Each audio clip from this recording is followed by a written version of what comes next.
Assalamualaikum warahmatullahi wabarakatuh. Kami dari kelompok 1 akan mempresentasikan dengan topik memadukan unsur-unsur budaya dengan wujud kebudayaan dalam bidang bahasa dan sistem teknologi. Sebelum lanjut ke pemaparan materi, saya akan memperkenalkan kelompok saya terlebih dahulu. Yang pertama ada Novi Duyanti dengan nomor NIM 030. Yang kedua ada Galih Widianingrum dengan nomor NIM 055. Yang ketiga ada Berlian Ardianti dengan nomor NIM 047. Yang keempat ada Wahyu Agung Kusuma Adam dengan nomor NIM 068. Yang kelima ada Berliana Latifa Persada dengan nomor NIM 065. Sistem bahasa. Sistem bahasa merupakan sarana bagi manusia untuk memenuhi kebutuhan sosialnya untuk berinteraksi atau berhubungan dengan sesamanya. Bahasa merupakan unsur pertama dalam kebudayaan dan menjadi indikator budaya suatu suku bangsa. Jika kita menemukan masyarakat yang menggunakan bahasa Jawa misalnya, maka mereka dapat dikatakan sebagai suku Jawa. Demikian juga masyarakat-masyarakat yang menggunakan bahasa Sunda, Batak, Minangkabau, Melayu, Bugis, Banjar, Dayak, mereka dapat dikatakan sebagai suku sesuai dengan bahasa yang mereka gunakan.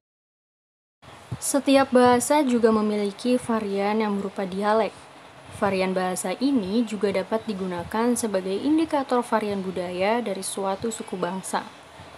Bahasa Batak yang memiliki dialek Toba, Mandailing, Simalungun, dan Pakpak Dairi menunjukkan bahwa suku Batak memiliki sub-suku atau varian atau Puak Toba, Mandailing, Simalungun, dan Pakpak Dairi.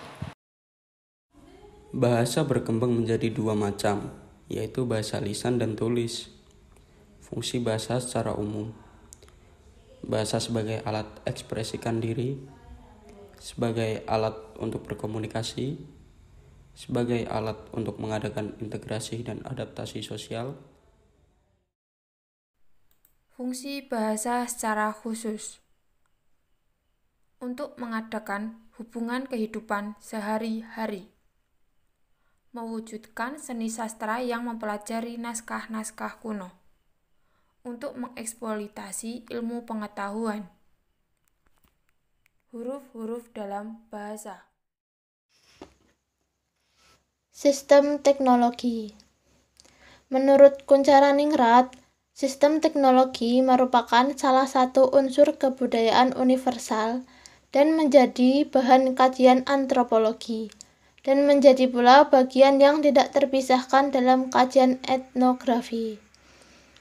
Kajian-kajian awal etnografi yang mendeskripsikan kelompok masyarakat yang sederhana, terfokus pada hal-hal seperti yang pertama, alat-alat produksi, kedua, alat membuat api, ketiga, senjata, keempat, wadah, kelima, makanan, keenam, pakaian, ketujuh, tempat berlindung dan perumahan, kedelapan, alat-alat transportasi. Alat-alat produktif merupakan alat untuk melaksanakan suatu pekerjaan. Contohnya, dahulu menggunakan lumpang untuk menumbuk gandum, lalu sekarang sudah menggunakan alat yang serba canggih. Dahulu, senjata digunakan untuk mempertahankan diri atau melakukan aktivitas ekonomi seperti berburu dan menangkap ikan. Sekarang hanya digunakan sebagai alat mempertahankan diri. Wadah-wadah adalah alat untuk menyimpan, menimbun, dan memuat barang. Makanan. Sistem pengetahuan cara-cara memasak menarik untuk dikaji karena setiap kelompok masyarakat dan kebudayaan memiliki sistem pengetahuan dan kebiasaan yang berbeda-beda dalam mengolah makanan atau minuman.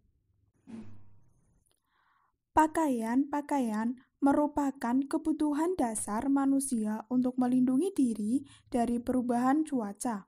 Seiring perkembangan zaman, fungsi pakaian tidak hanya sebagai perlindungan diri, tetapi juga sebagai identitas dari pemakainya. Hal ini dapat dilihat dari beragam pakaian adat dari berbagai daerah yang ada di Indonesia. Alat transportasi. Alat transportasi diciptakan untuk memenuhi mobilitas manusia yang semakin tinggi. Sejak zaman praaksara, alat transportasi yang paling penting adalah kereta beroda rakit dan perahu. Sekarang sudah ada banyak jenis kendaraan yang lebih modern dan efisien untuk digunakan. Tempat berlindung. Tempat berlindung atau rumah merupakan wujud kebudayaan yang mengandung unsur teknologi. Manusia membuat tempat tinggalnya senyaman mungkin disesuaikan dengan lingkungan alam di sekitarnya. Sekian presentasi dari kelompok kami. Terima kasih. Wassalamualaikum warahmatullahi wabarakatuh.